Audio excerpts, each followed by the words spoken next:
Bueno, pues ser todos bienvenidos a este hombre tóxico.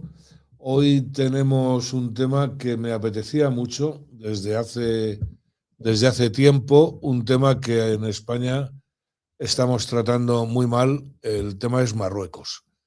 Y nos vamos a explicar. Tengo un experto en Marruecos, el director del periódico Atalayar. Bueno, director, presidente, en realidad es el niño de tus ojos, don Javier. Javier Fernández Arribas, buenos días. Hola, buenos días. Encantado de estar aquí Muy bien, con vosotros y la audiencia. muy Sí, bien. un poquito editor, director, los cafés, las deudas, un poquito de todo. De todo, bueno, eso sabemos lo que es. Vamos a ver, yo quería tratar el tema de Marruecos porque siempre que oímos hablar de Marruecos, o que si le han metido el Pegasus o como se llame a Pedro Sánchez y a no sé quién más, que si el rey de Marruecos no sé qué, que si el Sáhara, pero claro, Marruecos es algo más, o sea, no es. Entonces yo quería que tú nos explicaras un poco en qué situación estamos. Marruecos es un país en crecimiento, todavía con muchas carencias, pero que realmente va creciendo. Tiene una subida del índice del PIB del 4 y pico %, que ya quisiéramos muchos países, ¿no? ¿Cómo ves Marruecos? ¿Cómo está Marruecos? Marruecos es nuestro vecino, está a 14 kilómetros de distancia entre lo que es la Claro. costa gaditana y Tánger, por ejemplo, ¿no? Entonces, nos guste o no nos guste, es como ese vecino del cuarto, del quinto de enfrente, que bueno, tiene sus peculiaridades, tiene sus singularidades, tiene sus ambiciones, tiene sus necesidades también, tiene sus potencialidades, pero con el que nos tenemos que entender lo mejor posible. Entonces, para entendernos lo mejor posible, la vía que, por ejemplo, estamos trazando en Atalayar desde hace ya 12 años es la del conocimiento para el entendimiento. Entonces, hay que conocer lo que ocurre en Marruecos, en ver qué posibilidades hay de colaboración, que ahora lo veremos, y bueno, mantener unas relaciones lo suficientemente fuertes, solventes, interesantes para las dos partes, dentro de que es algo que hay que lograr desde un respeto, desde una lealtad y una confianza, que es como, por ejemplo, la que le pedimos nosotros a Francia y no siempre Es correcto, sí. no siempre es correcta, porque Francia tiene o lo que intentamos con Portugal, ¿no? Entonces, bueno, hemos tenido guerras con Marruecos, hemos sido potencia colonizadora en parte de su territorio. Bueno, durante la guerra civil, pues Franco salió desde allí, luego la Guardia Mora. O sea, tenemos toda una serie de estereotipos y clichés que, bueno, por un lado, pues tienen su peso, pero porque hay una serie de intereses que no quieren ver la actualidad. O sea, eso es como si nosotros tuviéramos que estar rompiendo relaciones con Francia o pensando que Francia son porque nos invadió Napoleón en su momento. Con lo cual, ahora mismo nosotros lo que vemos es, intentamos analizar cuál es la situación actual, cuáles son los intereses, que hay muchísimos intereses comunes y complementarios, y luego si a eso le añades lo que es el interés geopolítico, geoestratégico, y más en el mundo convulso en el que estamos viviendo ahora, pues tú tienes una relación que es clave, que es estratégica entre un país como Marruecos, norte de África, y un país como España, que es sur de Europa, y con Estados Unidos muy pendiente de todo lo que ocurre, porque en el Sahel, que es la zona que está en el sur de Marruecos y Argelia, esa zona que va desde Mauritania hasta Somalia, pues hay toda una serie de grupos terroristas, grupos criminales, Sí. islamistas, paramilitares rusos y gente de mal vivir, que lo que quieren es desestabilizar, con lo cual tienes ahí un conjunto, una situación de tal calibre, por un lado, los intereses y potenciales de colaborar para mejorar, y por otro lado, los temas de estabilidad, seguridad, lucha antiterrorista, desestabilización, que hay que tenerlo muy en cuenta, porque uno de los problemas que tenemos no solo en España, en Europa, es la migración irregular, y ahí tenemos, o sea, Marruecos colabora con Europa, pero tenemos también que ayudar a Marruecos a esa colaboración. a esa colaboración. Con lo cual, pues lo del Pegasus, pues yo creo que... Una anécdota. Yo creo que es una anécdota. El problema, bajo mi humilde punto de vista, es que Marruecos y el Sáhara se han colado en la pugna política actual entre los partidos políticos en España, y eso es muy malo, porque la relación con Marruecos, como con Argelia, que es un gran país, la pena es que la situación ahora de la dictadura militar argelina es como es, pero Argelia es un gran país y ojalá estuviera en la onda y con buena disposición de diálogo y entendimiento. Bueno, el tema está en que ahora mismo el entendimiento con Marruecos es clave para nuestra estabilidad. Marruecos está en un sitio estratégicamente, ya no por el estrecho de Gibraltar, que también estamos ahí, sino por lo que has dicho, por el Sahel. Realmente está estratégicamente, no puede ser más clave. No creo que haya en el mundo un sitio con unas características parecidas, ¿no? Hay una historia que se cuenta porque yo veo Marruecos como un país en un proceso de modernización importante. Argelia, desgraciadamente, ha tenido otro recorrido, creo yo. Pero lo que sí veo en los dos países, que lo que ha remitido mucho es la ola de radicalismo islámico. O sea, es tanto el PJD en Marruecos, que eran los amigos de los hermanos musulmanes, como en Argelia después de la tremenda guerra que tuvieron. Yo creo que ahora ya vuelven un poco a la situación anterior, ¿o es una impresión equivocada? Bueno, yo creo los dos países, y bueno, y antes por terminar con lo de Pegasus, si hay algo que se haya espiado, ya habría salido, ¿no? Pero bueno, en cualquier caso, aquí nos espiamos todos. O sea que la mayor antena del CNI español, ¿dónde está? Sí. Pues está en Marruecos. Tenemos más de, bueno, no voy a dar la cifra, pero no, se sabe, son más de 300. Y tenemos nuestros grupos de presión igual y nuestros lobbies como en todos los países. Yo, ¿no? Una anécdota, batallita de abuelo. Estando en Bruselas, yo tuve una época que viajaba mucho con Felipe González, luego con Aznar menos, haciendo la cobertura diplomática. Entonces, un día en Bruselas coincidimos con la gente del gabinete telegráfico del Palacio de la Moncloa, los que se ocupan de las comunicaciones del presidente, y yo ingenuamente, bueno, no ingenuamente, pero les pregunté, oye, ¿y vosotros qué hacéis aquí? Joder, si aquí todo el mundo es amigo, socio, aliado. Y me dijeron, Javierito, no tienes ni idea. ¿No? La reunión de mañana en la Unión Europea se van a tratar miles de millones de euros. Y aquí es donde más se espía, y aquí es donde más hay que garantizar, porque la posición de uno... en definitiva, que aquí todos nos espiamos, y además es que es nuestra obligación. Eso es como cuando...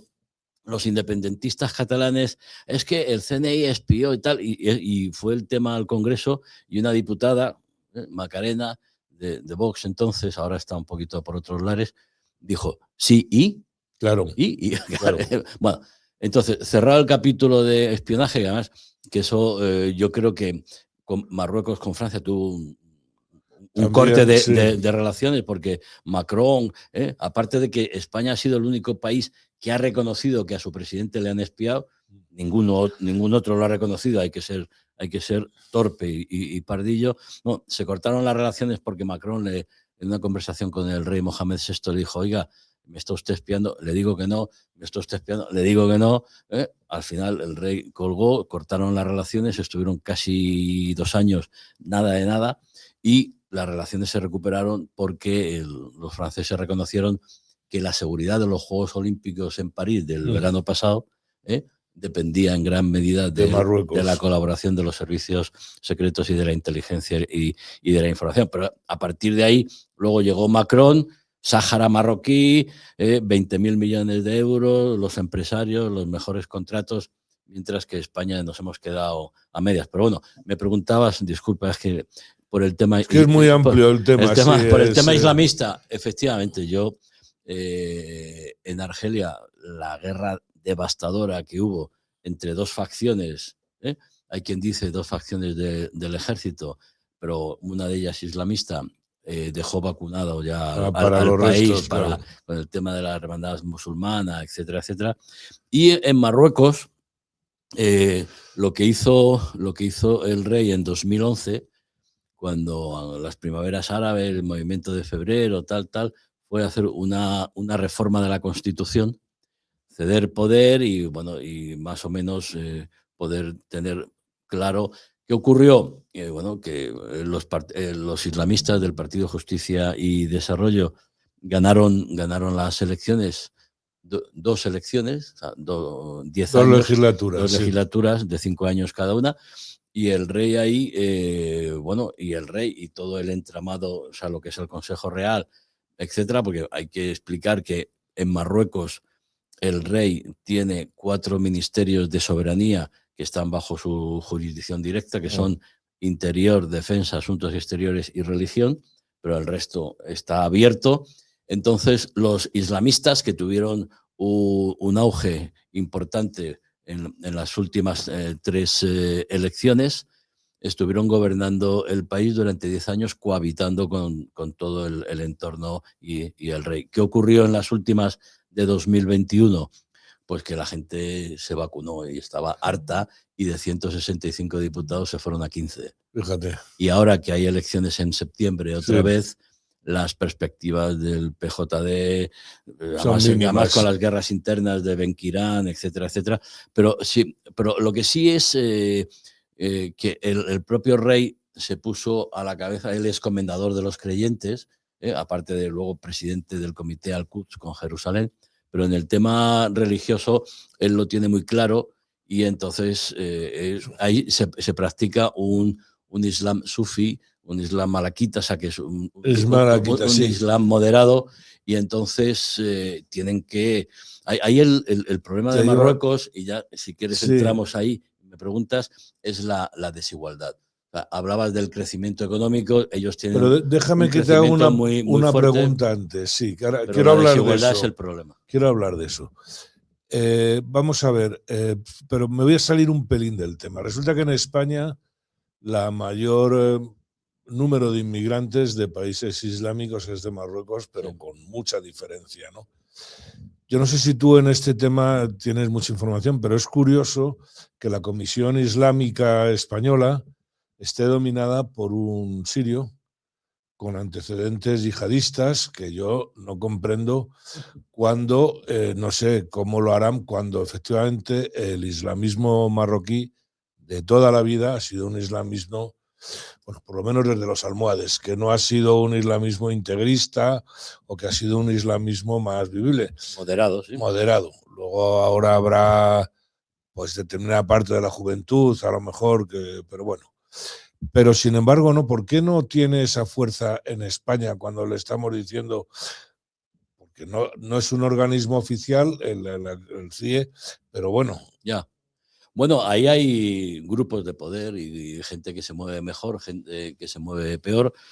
Los marroquíes legales en España están cerca del 1.000.000, luego hay quien dice que hay casi otro 1.000.000 ilegal, y yo creo que lo que están es, bueno, pues han llegado ya hace bastantes años. Ahora mismo creo que los marroquíes que llegan a España, y esto va a sonar raro, lo de la patera ha pasado a la historia hace tiempo, y lo que vienen es a invertir y abrir negocios bastantes. O sea, no es, o sea, el flujo es la dos direcciones. Es de doble dirección.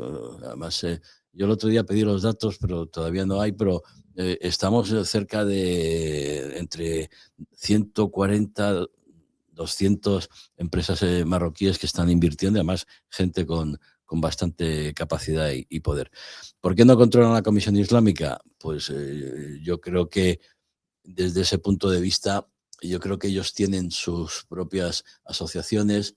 El consulado de Marruecos tenemos 12 consulados de Marruecos en España, y yo creo que realizan una gran labor, y es por ahí por donde ellos canalizan sus sus necesidades, sus cuestiones, etcétera, etcétera. Luego tienen también la Fundación Ibn Battuta, que está en Madrid, Sí. es una fundación también muy fuerte. Y lo de la Comisión Islámica, efectivamente, bueno, pues hay reminiscencias bastante radicales, por no decirlo de alguna manera, pero es también lo que según algunas informaciones, se ha promovido por algunos sectores de algún partido político Español. españoles. Sí. Bueno, tendría que ser, claro, no puede ser de otra manera. Vamos al tema de la desigualdad, que efectivamente quizás sea... Marruecos es un país con una población muy joven,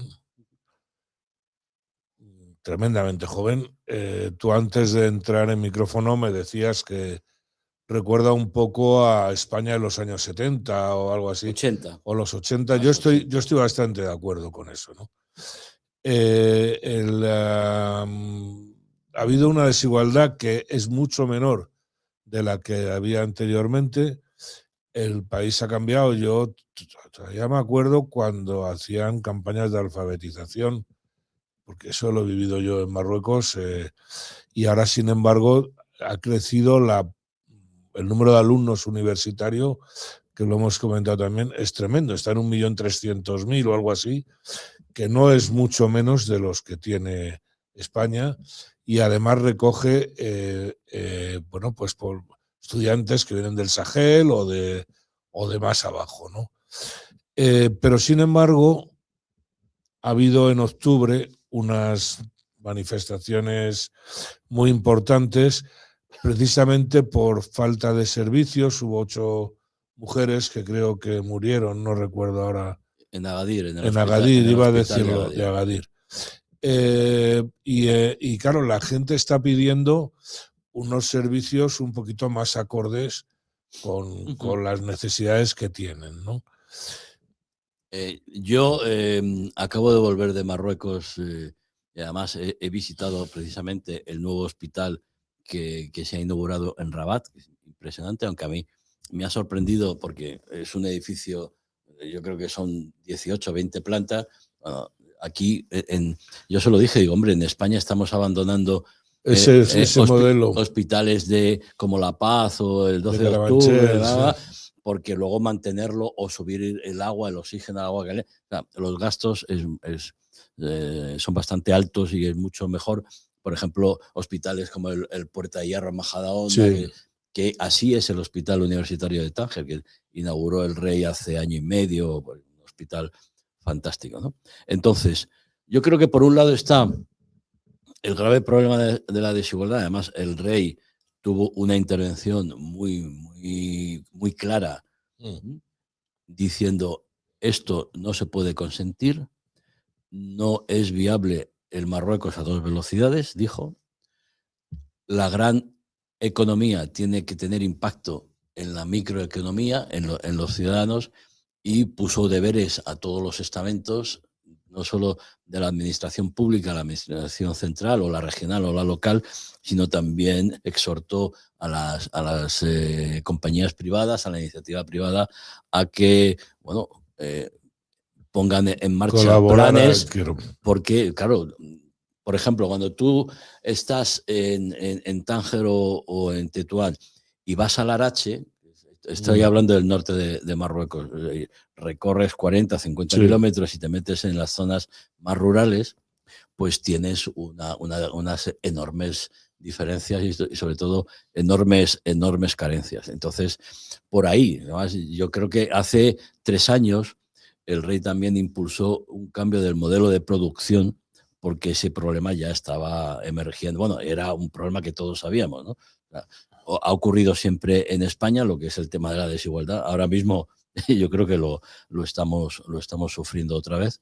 Y entonces en Marruecos es el gran desafío. El gran desafío porque las manifestaciones, yo te digo una cuestión, si yo necesito hospitales, necesito esos servicios, ¿me manifiesto 4 días y me voy a mi casa o me sigo manifestando?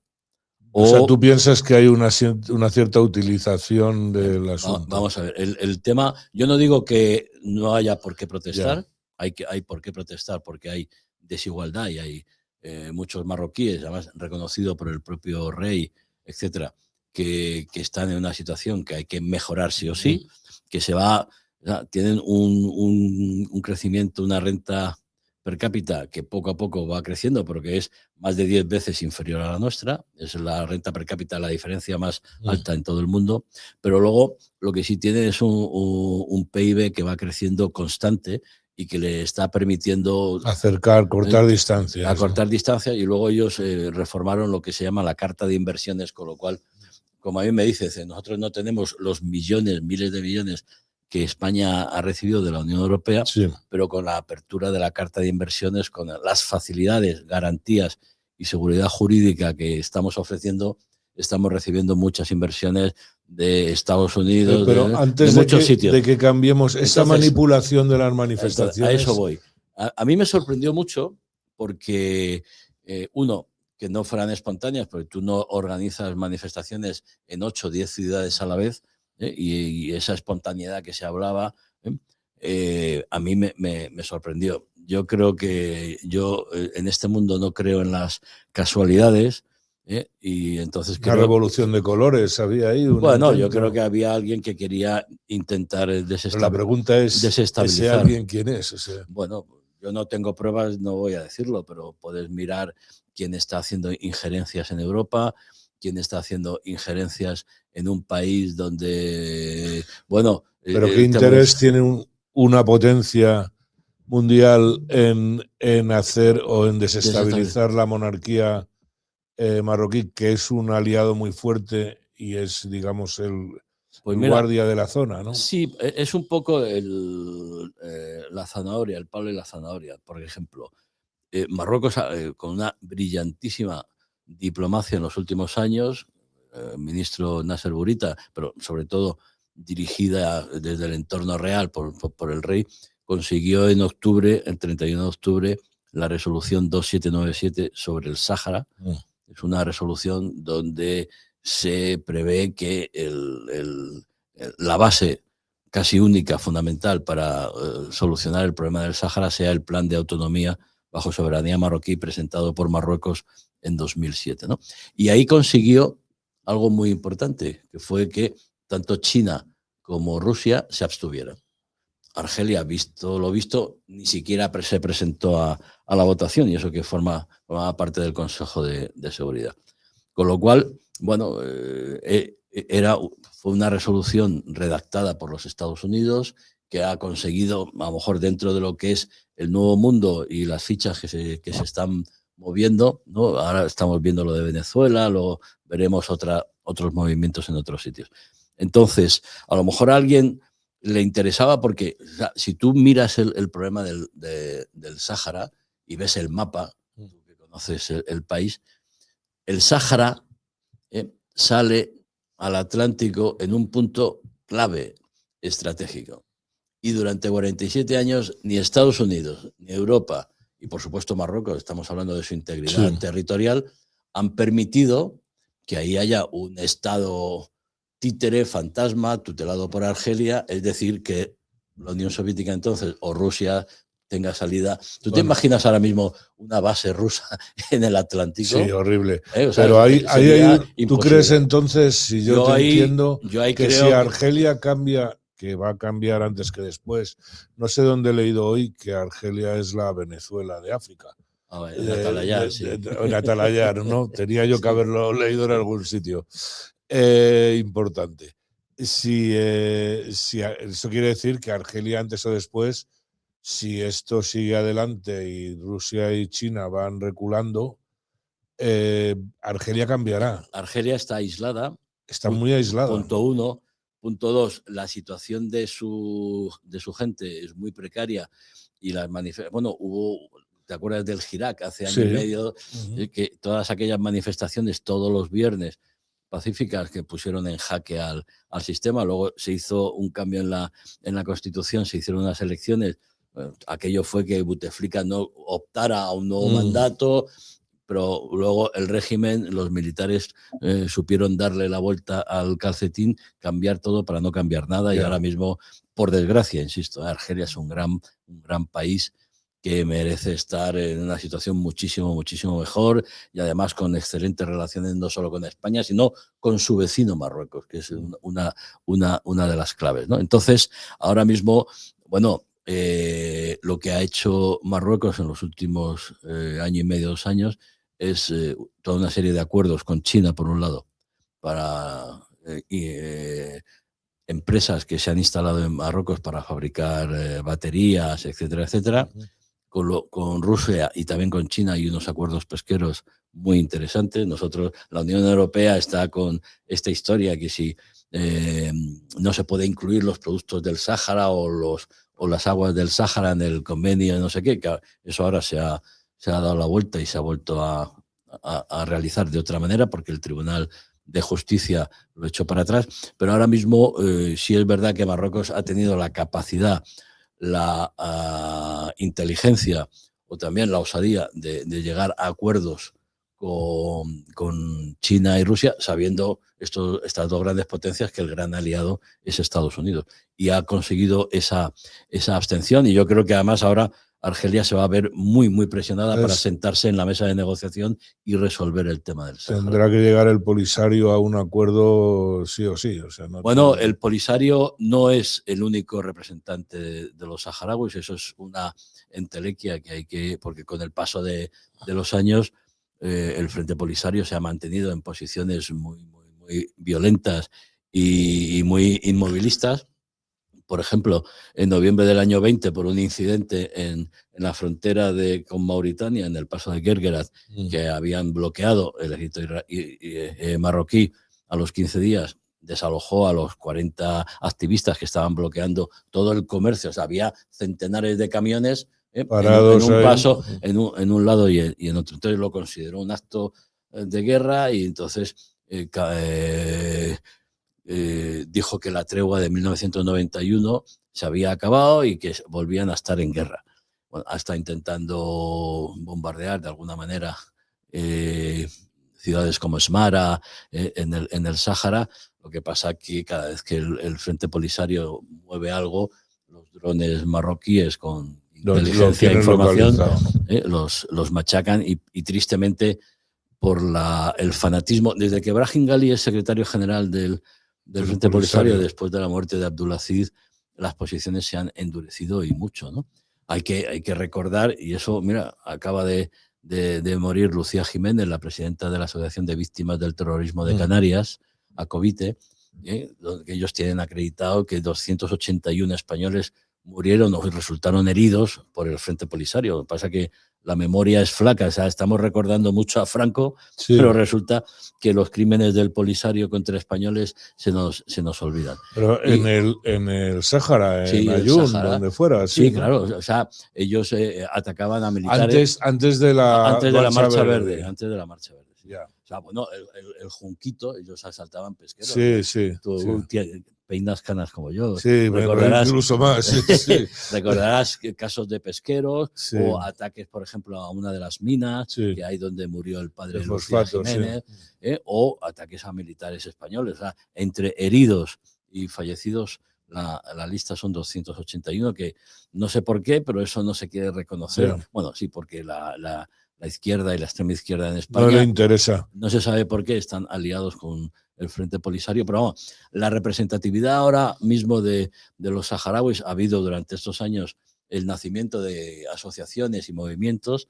El más importante es el Movimiento Saharaui por la Paz, que además es un ex alto cargo del Polisario que vio que aquello no iba a ningún lado y logró huir del Polisario, y que ahora ha sido capaz de algo muy importante, y es de conseguir que los jefes tribales de las tribus del Sáhara reconozcan y estén con él a la hora de, vale, aceptamos el plan de autonomía porque la violencia no conduce absolutamente a nada, pero vamos a dotar de contenido ese plan de autonomía, que es lo que está haciendo ahora Marruecos después de la resolución del Consejo de Seguridad.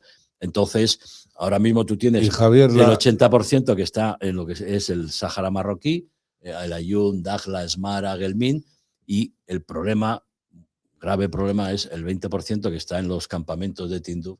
Sí. Miles de seres humanos. La Organización de Estados Africanos, porque todavía no ha dado el visto bueno al plan de autonomía. Bueno, ¿no? ahí hay dos potencias importantes, que es Sudáfrica y Argelia, que están, pero ahora mismo la Unión Africana está más con los planteamientos de Marruecos. Además, hay ya 10 de los 54 países africanos, ya han dado el paso 18, abriendo consulados en el Ayuno o en Dakhla.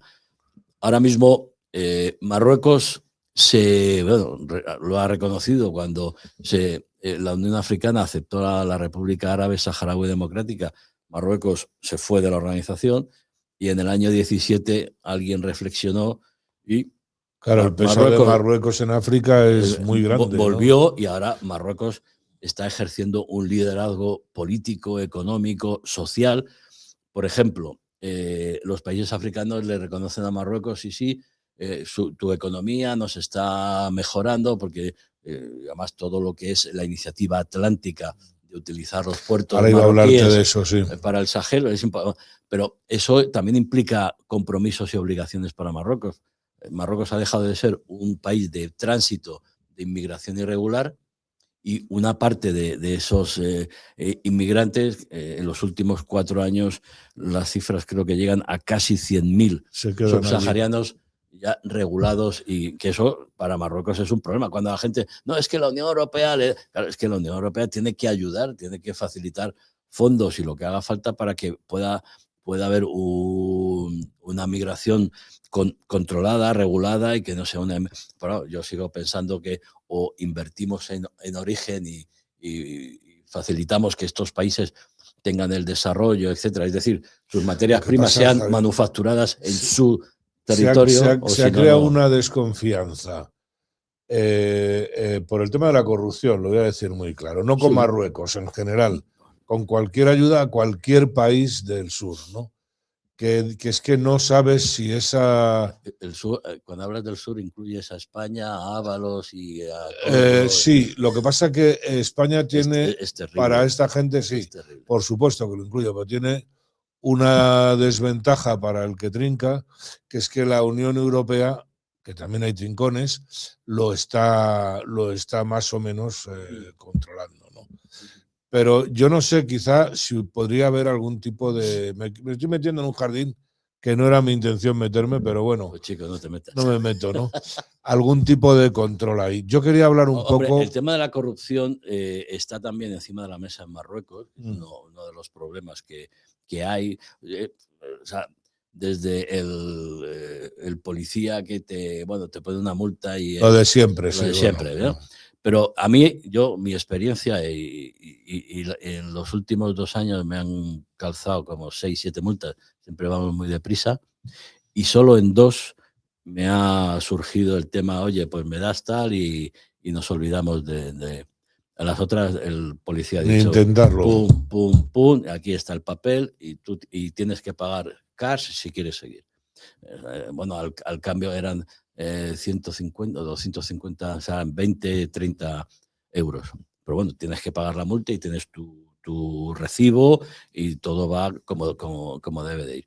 Luego hay otras cuestiones o dejadeces, o efectivamente ese es otro. Pero esa corrupción, digamos, que es al por menor, es un síntoma de algo, ¿no? Claro. Sí, pero el problema es que la corrupción cero no existe, como decimos todos aquí, sobre todo en España, para justificar o sobre todo decir, oye, ¿qué hemos hecho mal para que estemos viendo lo que estamos viendo? Entonces, por eso no justifica que en Marruecos o en ningún otro sitio haya corrupción. Pero sí es verdad que hay un diagnóstico y hay una iniciativa real. O sea, ahí no se esconde que el rey tiene como tiene la reina de Inglaterra o el rey de Inglaterra ahora, sus empresas, sus intereses, tiene su fundación, que luego, por ejemplo, cuando se produce el terremoto en el Atlas, pues quien pone 500 millones de euros para la gente es la fundación del rey. Pasa que eso aquí se publica menos. Pero sí es verdad que las empresas del rey tienen su funcionamiento, tienen sus beneficios, y lo que está también es intentando que haya una praxis, una formación profesional, una profesionalización, que es un poco lo que le hace falta a Marruecos para que esa potencialidad, esa productividad. Por ejemplo, Renault en el último año ha fabricado 540.000 coches. Mientras en Europa nos estamos pegando tiros en los pies con la fábrica de automóviles, con el eléctrico y no sé qué, que es un disparate. Bueno, pues Marruecos está... Pues ese es otro tema. Vamos, si quieres, venga, vamos a hablar de la eso. corrupción. No, yo creo que hay que acabar, no, sí o sí. En cualquier sitio, sí. Y se intenta... Vamos a hablar de economía, que es un tema, porque yo creo que ahora mismo Marruecos es un país de oportunidades. Bastantes. Sí. Bastantes oportunidades. Pero sabiendo dónde ir, con quién hacerlo y cumpliendo todos los... Claro, como en cualquier sitio, es lo que hay que hacer. Ahora mismo Marruecos, aparte de la agricultura, tiene grandes inversiones en energías renovables y en automóvil, porque efectivamente en Europa nos hemos vuelto tontos, yo no sé qué nos pasa. Parece que hemos rectificado un poco. No, va a haber que rectificar sí o sí. O sea, es que no tiene... Alemania ya ha presionado para que... Hombre, ha dejado abierto un 10%, pero ya verás cómo dentro de poco ese 10% va a ampliarse. Yo sí, un día tenemos que hacer una charla sobre la Comisión Europea, porque clama al cielo. Ya se nos ha ido el tiempo, Claire, de 1 hora. Bueno, nos alargamos un poquito, ¿no te importa? No. ¿Estás a gusto? Sí, estoy pues muy venga. El tema económico. Sí. Ahí hubo una apuesta cuando Mohamed VI llega al trono hace 26 años, dentro de lo que es su análisis y lo de sus expertos, bueno, y su gente de confianza, que eran buena parte de sus compañeros de colegio, gente que luego ha estudiado y que tiene en lugares como París o en Estados Unidos, etcétera, etcétera, una decisión clave, y es la industrialización del país. Claro. Mientras en Europa nos hemos desindustrializado, y lo hemos visto con el COVID y tal, que fabrique China, porque no vamos todos a China, que es más barato y tenemos más rentabilidad, más beneficio, tal. Luego resulta que cuando en China, o por ejemplo, cuando hay un buque que se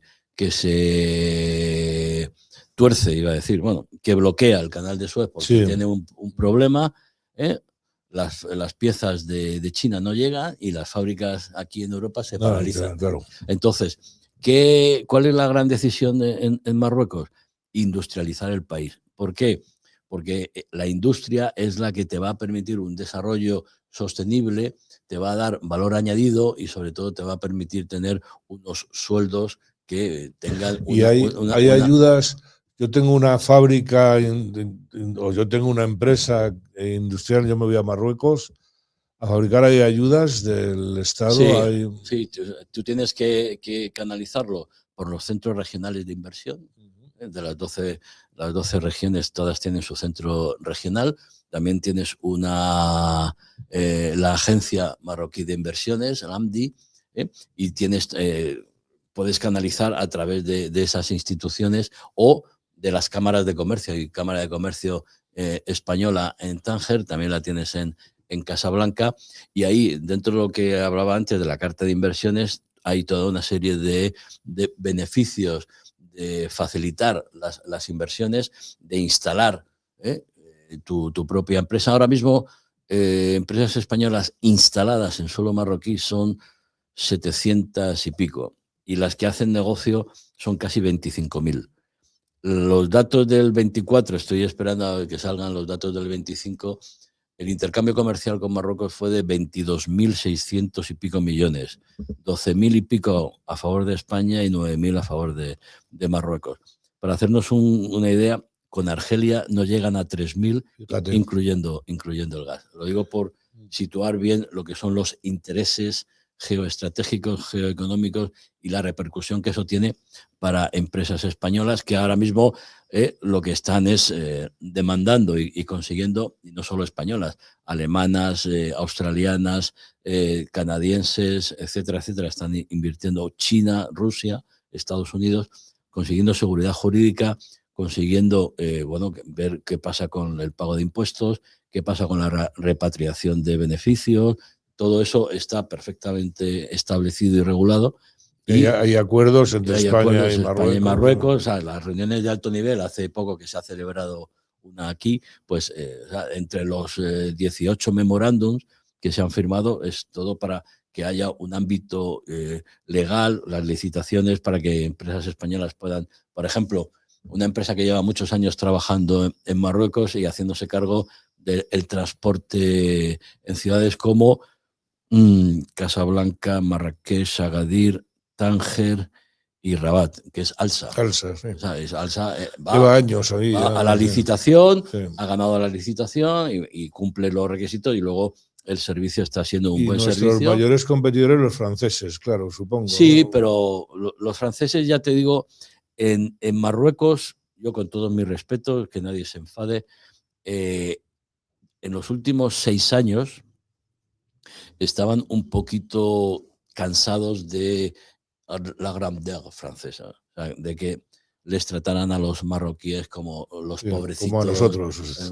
Más o menos. ¿No? Y entonces, hasta el punto de que ahora mismo en el sistema educativo marroquí se sustituyó el francés por el inglés. Yo ahora mismo, fíjate, cuando voy a Marruecos, eso, ¿no? con segundos, terceros, cuartos, quintos escalones de las empresas y de instituciones, en muchos casos hablo en inglés con ellos. Y si España hubiera tenido, como hacen las cosas, como hizo Macron hace año y medio, pues hubiéramos tenido una oportunidad. ¿Qué ocurre? Que, cuando el señor Pedro Sánchez da el giro en política exterior, desde mi humilde punto de vista, más influido por la llamada de la Unión Europea y de Estados Unidos: oye, os tenéis que poner de acuerdo porque el tema del Sáhara hay que cerrarlo, porque no podemos, porque las incursiones rusas, porque los grupos terroristas, y porque no puede estar eso abierto, y se cambia y se acepta el plan de autonomía, pero en el gobierno hay 4 ministros. La parte de extrema izquierda. De extrema izquierda, que son polisarios. Claro. Entonces, España se queda a la mitad. Por ejemplo, las inversiones en lo que es el Sáhara marroquí, o sea, el puerto de Dakhla que se está construyendo va a cambiar toda la región. Va a ser como Tangermed del Mediterráneo. Ahí la gente, no, es que en los primeros 7, 8 años, Algeciras, Tangermed, a la Gresca, porque estos tíos nos van a quitar, hasta que alguien pensó un poquito y, oye, ¿y si colaboramos? Si aquí hay para todos, ¿no?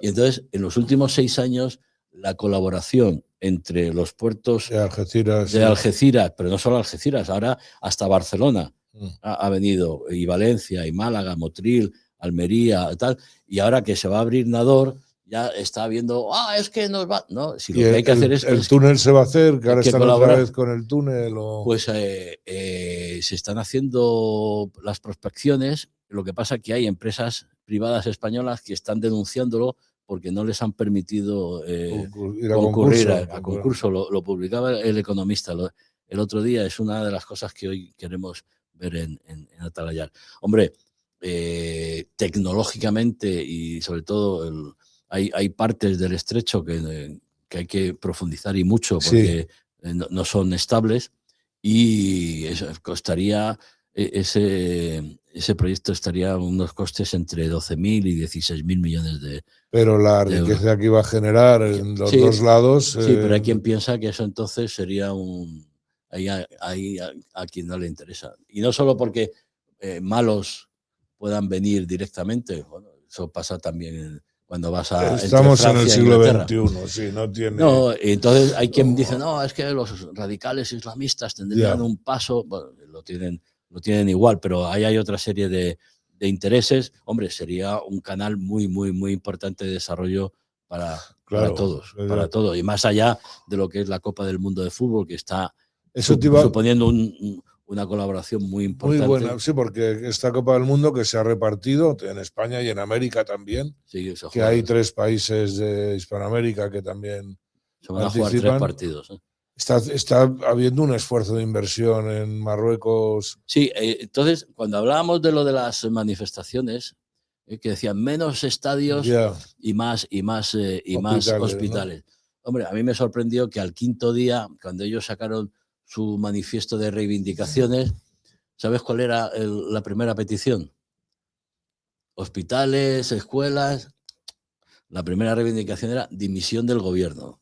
Segunda reivindicación, investigación de la corrupción del gobierno. Y entonces tenías que ir a la cuarta, donde ya hablaba, y reivindicamos los hospitales porque la situación es no sé qué. Resulta que el hospital donde murieron las 8 mujeres, que fue una fatalidad y es inadmisible, es Agadir. ¿Y quién es el alcalde de Agadir? Pues un tal Aziz Ahanush, que es el primer ministro, es el gran empresario que además antes de ayer ha anunciado que no se va a presentar a la reelección, ¿no? Pero bueno, el primer ministro de Marruecos es alcalde de Agadir también. Sí, esos son. Además de multimillonario. Sí, porque él tiene Afriquía, lo que es sí. Las gasolineras. Eso es petróleo, petróleo, claro. tal, y tiene otros negocios. Pero yo me sorprendió que, bueno, ¿dónde están aquí la gran reivindicación de hospitales, atención sanitaria? Eso tendría que ser la primera, ¿no? Y ya te digo, eso duró lo que duró. Es verdad que... O sea, puede haber sido provocado internamente para... También puede haber una mano interna oculta ahí, ¿no? Bueno, vamos a hablar de la iniciativa del Atlántico para dejarte en paz ya, que creo que es un tema muy, muy interesante, lo que está haciendo Marruecos para traer el gas y el petróleo desde el centro de África. O desde... Marruecos es consciente además es el tapón de la amenaza, el desafío que nos llega de los países del Sahel, donde Francia ha sido expulsada, de Mali, de Burkina Faso, de Chad, de Níger, porque, bueno, antes hablábamos de la grandeur francesa, yo diría la arrogancia. La arrogancia, ¿no? Entonces, España está un poquito ahí en Mali, porque estábamos con la formación de policía, ejército y tal, pero ahora mismo la situación de esos países donde se ha producido golpes de Estado, donde hay militares muy influidos por Moscú, por cierto, y por cierto... Está la Wagner ahí. Estaba la Wagner, que ahora se llama de otra manera, desde que Prizozin tuvo ese accidente extraño. Un pequeño accidente de avión, sí. Entonces, pero ahí Argelia y Rusia, la verdad es que están chocando por intereses diferentes. A lo que voy, la estabilización y normalización del Sáhara, en ese caso es fundamental para que legalmente, porque el Tribunal de Justicia de la Unión Europea, si se basa en lo que es la legalidad internacional que la establecen Naciones Unidas, todavía es un territorio que está por descolonizar. Entonces, legalmente hay que dar esos pasos, que se supone que ahora, en el año 2026, se va a abrir la mesa de negociación por tercera vez y con la base, porque es la resolución que hablábamos antes, del plan de autonomía, Argelia y el Polisario no van a tener más remedio que llegar a un acuerdo sí o sí, ¿no? Entonces, la iniciativa atlántica es fundamental porque, claro, Ucrania y tal nos está llamando mucho la atención, está consumiendo mucho de nuestra, pero nuestro flanco sur es el que están abandonando. Entonces lo que es la iniciativa atlántica tiene tres vertientes. Una, la normalización de una vez de lo que es el tema del Sáhara. En septiembre habrá elecciones otra vez, como ha habido en los últimos años, donde saharauis votan a saharaui y serán presidentes de Dakhla o de Layún o de Gelmín, etc. Tercero, ofrecer a los países del Sahel las capacidades de Marruecos, sus puertos, para que ellos puedan comercializar sus productos y poder fortalecer y desarrollar sus economías. Claro. Y eso sea a su vez una fortaleza institucional del poder político frente al poder militar y sobre todo a injerencias extranjeras. Grupos terroristas, ahí Al-Qaeda, el Estado Islámico, se han reorganizado en esa zona, más los que son los grupos terroristas locales. Y luego está la gran iniciativa, que es una gran obra, que es el gasoducto entre Nigeria y Marruecos, ¿no? Donde, bueno, pues ahí tiene que pasar por varios países africanos, hay inversiones también de Emiratos, o sea, hay gente que está ahí para hacerlo. Entonces, todo ¿De eso... Israel también? Israel tecnológicamente. Entonces, lo que hay es una decisión de promover un desarrollo de esa región, porque lo que es el puerto atlántico de Dakhla va a ser las ondas van a llegar a lo que es todo el Sahel, norte de África, África subsahariana, lo que es Senegal, Mozambique, tal. Y es algo que va a facilitar lo que es desarrollo, por un lado, porque el tema de la migración, si la gente tuviera trabajo en su casa, no se venía, no claro, se venía a ningún lado. Dos, estabilidad política, porque esos ingresos van a potenciar siempre y cuando evitemos la corrupción y esas élites de esos países tengan una formación política adecuada.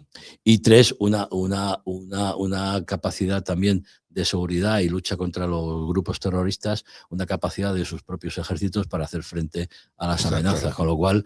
¿Pero va para adelante la iniciativa? ¿O? Sí, el puerto... ¿Hay financiación suficiente? Es que es una obra como... No. A las pirámides, vamos. No, pero el puerto, yo estuve hace 2 meses y va a entrar en funcionamiento, yo creo que más o menos las obras en 2028. La inversión está ya garantizada, ya mismo, eso está tal, y yo creo que eso va a ser un punto de referencia muy importante. Entonces, Canarias, que está enfrente. Claro. Cuando yo hablo con los canarios, les pongo el ejemplo de Tánger Med. No veáis el Sáhara como una amenaza, como un competidor, como un enemigo, al revés, darle la vuelta y vamos a colaborar. Y vamos a colaborar y complementario tanto en el tema turístico, económico, social, etcétera, etcétera. Bueno, ahí se me quedan, lo que pasa que ya me he pasado mucho, pero se me quedan para llamarte otro día si quieres venir. Encantado. Se me quedan porque ahora has nombrado la parte de Canarias, no hemos hablado de Ceuta y Melilla, no hemos hablado de muchas cosas, pero las vamos a dejar. Pero Ceuta y Melilla, si hay unas relaciones fuertes, solventes e interesantes para las dos partes, teniendo en cuenta respeto y confianza.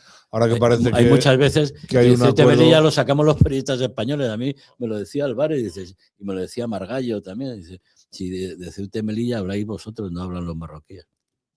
Luego eso es verdad que ellos lo están utilizando en alguna... Cuando la situación se tuerce, se utiliza. Pero bueno, quería preguntarte para acabar, ¿ha habido rumores sobre la salud del rey otra vez? De que, aunque lo ha desmentido la Casa Real y marroquí, pero esas cosas sabes que se desmienten siempre. Yo no sé si el rey está para muchos trotes ya o quizá esté realmente enfermo. Y que comentar un poco sobre el heredero, ¿no? Sobre Muley. Bueno, ha habido un comunicado del Palacio Real con un parte médico, problemas lumbares que vienen de dormir y lo han estado explicando, que no es nada grave, pero hay veces, bueno, yo cuando no duermo, o por ejemplo voy a los hoteles y las almohadas son no sé qué, me levanto con un dolor de todo. Entonces, eso es lo que han explicado, que es una dolencia lumbar que no tiene mayor gravedad, pero que sí que le duele y que no camina bien, y al parecer es porque a la hora de dormir, pues depende cómo duermas, pues eso te puede producir esa lesión. El rey, y yo hablo por lo que dice el Palacio Real, luego hay quien me dice, no, que tú cuentas demasiadas cosas que debe contar el Palacio Real. Bueno, el Palacio Real, él tiene la dolencia cardíaca. Todos vimos cómo fue operado de urgencia en París, y él va a París, aparte porque tiene ahí una casa estupenda, un castillo, tal, a hacerse sus revisiones. Además, está su madre. Y tiene el problema cardíaco, que más o menos está controlado. Y luego tiene una enfermedad que es del sistema inmunológico, que se ataca a sí mismo, pero que le tuvo bastante preocupado hace 2 años y pico, más o menos. Recordarás que estuvo 6-7 meses desaparecido. Entonces, él estuvo en su casa de Gabón haciendo el régimen que los médicos le recomendaron a la hora de comer lo que tenía que comer, beber, dejar de fumar, ¿no? y sobre todo y perder peso, ¿no? Que es lo que nos hace falta bueno, sí, a todos, ¿no? no, Y que fue cuando él, a los 6-7 meses, decía, es que estaba recuperándose, que apareció muy delgado, así, sí. que yo, pues vaya aspecto. Bueno, él estaba entonces magnífico porque lo que le han asegurado es, hombre, es una enfermedad que si se medica y se controla, pues no tiene mayor problema. Yo creo que ahí la salud del rey, pues hombre, tiene 63 No es tan años. mayor, eso te iba a decir, bueno. Pero bueno, tiene su afección cardíaca, pero yo creo que, bueno, más o menos... Y el heredero Javier, porque se habla, hay muchos comentarios que si es así, que si, no sé, que... el príncipe Moulay Hassan, además que ahora en la Copa de África... yo creo que está participando mucho. Ha tenido, él y su hermana. Nosotros publicamos un vídeo el otro día cuando estaba el partido contra Tanzania, en minuto 66, no había marcado Marruecos, y cuando marca Brahim, por cierto, el Madrid le está echando una mano, Brahim Díaz, bueno, tienes al príncipe y a su hermana y a su madre, que está divorciada del rey, sí, dando saltos de alegría. Bueno, es un vídeo. Fíjate con lo tranquilo y frío que parece. Y luego cuando se inauguró la Copa África, estaba lloviendo, él bajó allí y estuvo mojándose, haciendo el saque inaugural, etcétera, etcétera, y sin ningún problema. Vamos a ver, él ha seguido una educación similar, con las diferencias que hay de países, como la que tuvo el rey en España, o la que está teniendo ahora la infanta, la princesa, perdón, en España. Incluso yo creo que a él le hubiera gustado venir a estudiar a Madrid, pero bueno, no se ha... Eso dicen, que es muy hispanófilo, ¿no? Entonces, no, además su madre, tanto él como su hermana, el verano, el anterior, estuvieron en las Islas Griegas, y entonces ellos claro. y están es una persona que está bien preparada, que tiene el compromiso de sus obligaciones como heredero de la corona marroquí, y además hace 2 veranos, el 31 de julio, que es la gran fiesta del trono, se conmemora el acceso de Mohamed VI